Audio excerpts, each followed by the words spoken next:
Estamos de vuelta y os quiero hablar ahora de este libro que tengo sobre la mesa, un libro que con el título Historia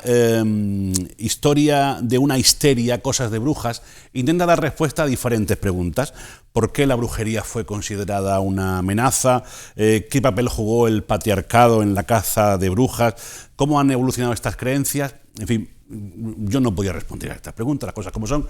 Cada uno tenemos que ser conscientes de nuestras limitaciones. Por eso he traído aquí a la autora del libro, Raquel Berenguel. Ella es historiadora, divulgadora y escritora. Buenas tardes y bienvenida. Bien hallada, encantada de estar en tu programa. Nosotros encantados de que hayas venido a esta que es tu casa. Gracias por hacerlo y por traernos tu libro, un libro que ya ha sido presentado oficialmente, sí, y que teníamos ganas de echarle el diente. Así que esa ha sido la excusa de invitarte, ¿no?, para echar un rato hablando de este libro que ha visto la luz hace muy poquito, ¿no? Sí, salió oficialmente el 8 de marzo y lo presenté en Sevilla en el día del 8M, el Día Internacional de la Mujer. Un evento que solo hubo charlas de mujeres, fue súper bonito. Y ya aquí oficialmente el jueves, el 13 de marzo, que lo presenté en la librería Picasso, que también... La semana pasada, el jueves pasado, si no me equivoco.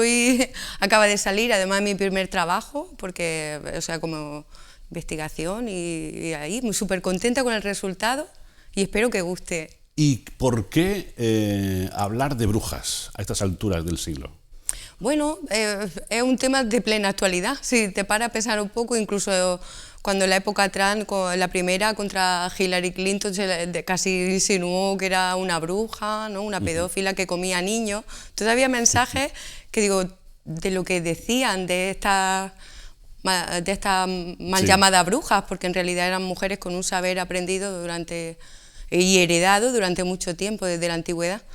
Pero bueno, y a día de hoy siguen matando a mujeres por brujas en distintas partes del planeta, como África, en Sudamérica o incluso en la India. Todavía hay casos así. Parece surrealista, ¿no? Parece surrealista. Y entre otras cosas, te lanzas a escribir el libro porque ves conveniente hacer justicia con la figura de estas mujeres, ¿no? Sí, hay mucha bibliografía sobre el tema, pero para mí ha sido como homenajearlas. Y además, pues, al meterme en la investigación te das cuenta de realmente las injusticias que se hicieron, porque a lo mejor de que tenemos muchos conceptos sobre estas mujeres equívocos y quería pues hacerles justicia y además también saber realmente quiénes eran estas mujeres, qué es lo que hacían y por qué las demonizaron de tal forma como para quitárselas del medio. Aquí habría que diferenciar entre la bruja de la leyenda, ¿no?, la bruja de la historia, del cuento infantil, a esas mujeres que murieron, muchas de ellas, como comentabas, hasta ahora mismo, murieron en la hoguera por sus creencias o por su sabiduría, ¿no? Sí, algunas es que pusieron también el orden establecido por la Iglesia oficial, que era desde que se impuso el cristianismo, y también ayudada por los monarcas, que tenía tanto poder la Iglesia que incluso elegía monarcas, ¿no?, y en connivencia. Estas mujeres supusieron un peligro para ese orden y también para los médicos de esa época, porque estas mujeres tenían un vasto conocimiento de las plantas, sus propiedades y además cómo prepararlas. No las dejaban durante el mundo clásico, que también era súper machista, pero hubo mujeres o incluso las sacerdotisas del oráculo que eran respetadas y estas mujeres ejercieron su labor sirviendo a la comunidad, haciendo de parteras, de comadronas, de nodrizas, incluso curando enfermedades no solo físicas sino también del alma, como les decían, ¿no? Y, como la depresión, que en ese entonces se le llamaba melancolía o enfermedades de pena, ¿no?, la pena en el alma. Estas mujeres ofrecieron un servicio de forma clandestina o aparte del oficial porque no las dejaban, las vetaron de las universidades, de todo lo oficial, y no eran bien vistas porque el pueblo las seguía consultando. ¿Y de dónde sacaban ese conocimiento? Si no podían ir a la universidad, no podían hacer estudios. En el mundo grecolatino sí que eran las hechiceras, las famosas hechiceras. Y todo incluso heredado desde la prehistoria, desde que el hombre es hombre. Las mujeres eran las recolectoras de plantas, de forma de ensayo-error, ellas fueran aprendiendo qué tipo de plantas se usaban para determinados fines, pero que incluso tan listas que también sabían fabricar venenos, ¿no? El mismo Paracelso, contemporáneo a las brujas y todo, un gran alquimista, médico, ¿no? Un poco heterodoxo, él mismo dijo que aprendió más estudiando a las brujas que leyendo libros, manuales de medicina de su época. Una vez que, o sea, las persiguieron, la ejecutaron, y el saber de ellas, muchos de sus recetarios, pasaron a formar parte de los libros de medicina y de botánica y de farmacopea hasta manuales del siglo XVIII. Fíjate. Sabían, o sea, tenían un vasto conocimiento, más que muchos médicos de esa época. Está claro que luego cambiaron más cosas, las mujeres pudieron acceder al mundo académico, las fueron vetando, ya te digo, en el mundo clásico todavía tenían cierto, incluso Hipócrates, ¿no? El famoso, ¿no? El que inventó la medicina, vamos a decir, el padre de la medicina, aceptó a mujeres para enseñarlas, para que se dedicaran a lo que tenía que ver con el tema femenino, que era algo que el hombre no le daba mucha atención, y estas mujeres se especializaron mucho en temas de ginecología, de sexualidad femenina, de tratar, hacían también filtro amoroso, afrodisíacos, que eso a la orden del día. Y una cosa, imagino que para crear este libro el proceso de investigación ha sido arduo, pero te habrá llevado a encontrar cosas interesantísimas. Sí, claro, es un tema que como me gusta, siempre tengo mucha bibliografía, me suelo comprar libros que salen sobre brujería, en el libro aporto unas cuantas bibliografías de libros por si os interesan, que pueden ampliar más conocimientos sobre ella. Y ya pues fue a raíz de ponerme con la investigación, preparando mi charla también para Sevilla, cuando digo, ¿por qué no hacer un libro yo, con mi visión, desde un punto de vista femenino también, y hablando de ella y de todo lo que el fruto de mi investigación? ¿Qué ha sido lo más interesante, curioso que te has encontrado en esa investigación y que está en el interior del libro?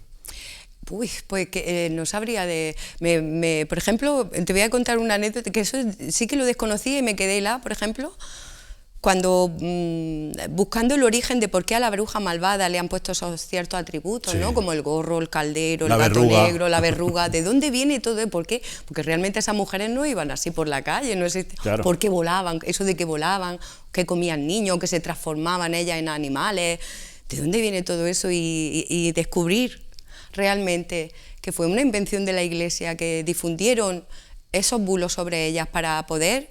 para asustar, sí, y para también que la gente tuviera miedo de ellas, para que se alejaran, ¿no? Directamente la acusaron de que vendieron su alma al diablo a cambio de poderes sobrenaturales, en una época en la que la superstición, el miedo a la mujer y el peligro que ella suponía, su saber suponía, y acabó en una especie, por eso le llamo a mi libro Historia de una especie de histeria colectiva en la que el pueblo seguía consultándolas, pero a la vez se influenciaron por esta propaganda mala que hicieron sobre estas mujeres en los sermones de la Iglesia, en tratados de la Iglesia, en bulas papales, que las denunciaban. Fue un estado de sospecha, engendró más sospecha, miedo, más miedo, y acusaban a mujeres, pero por chorradas, como decir, acusar a una, por ejemplo, por quitarse las medias, provocó una tormenta, y matar a ella y a su hijo de 9 años. Cosas así que dices, pero es increíble. O sea, como digo, que tenía una dana, una mujer en las piernas. Algo.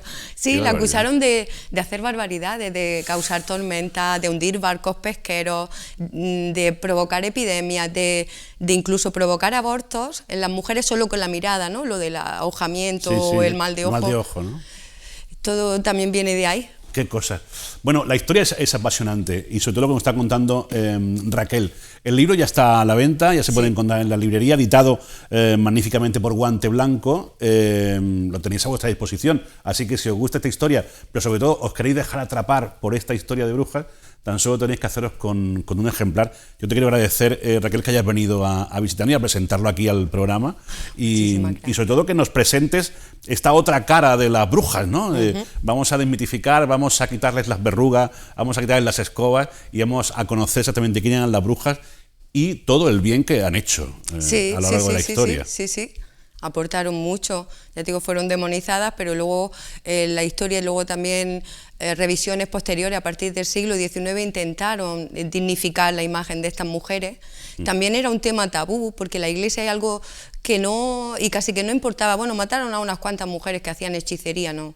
Hay más miga detrás, incluso, por ejemplo, me viene a la cabeza un oficio que persiguieron, que ejercían las mujeres desde la Edad Media en Europa, ellas elaboraban la cerveza, por ejemplo. Se llamaban alewives, y esas mujeres eran dueñas de sus negocios. Además, mantenían a su familia, vivían independientes ellas económicamente sin estar bajo la tutela de un hombre, en una época en la que eso no estaba bien visto. Y además ellas tenían ciertos atributos también de las brujas, usaban gorros altos en los mercados para ser visibles, ponían una escoba en las fachadas de sus casas para indicar que tenían a la venta en el interior de sus tabernas cerveza, usaban calderos, ¿no? Para hacer su producto, y tenían gatos negros como los mejores raticidas del momento. O sea que aprovecharon el tirón, ¿no? A ellas las llamaron desde el poder, las llamaron las brujas de la cerveza, las persiguieron, les quitaron todos sus bienes, a muchas las mataron, y el oficio pasó a manos masculinas. Qué horror, qué horror. Bueno, pues Historia de una histeria, cosas de bruja. Yo creo que es una lectura apasionante, que nos adentremos en este mundo y sobre todo descubramos toda esta investigación que ha llevado a cabo Raquel Berenguel, nuestra invitada de hoy. Está a vuestra disposición, como digo, en las librerías, editado por Guante Blanco, y no sé si esto va a dar para más, si has aprendido tanto en esta investigación que te va a llevar a contar más historia de brujas en el futuro. Vamos a ver. Todo se andará. Todo se andará. Raquel, muchísimas gracias. Encantada de estar contigo. Igualmente, ha sido un placer. Gracias por la visita. Bueno, teníamos pendiente una visita con Mónica para celebrar el Día de San Patricio, pero lo vamos a dejar para mañana. Aunque nos está esperando, le vamos a decir que no lo grabe y que mañana lo podamos ver, porque nos hemos quedado sin tiempo. Como digo, mañana vamos a celebrar San Patricio, que hoy se está celebrando en muchos lugares, y haremos más cosas, así que por favor, mañana os esperamos de nuevo a partir de las 6:30 de la tarde. Que seáis buenos, felices y os cuidéis mucho. Hasta mañana.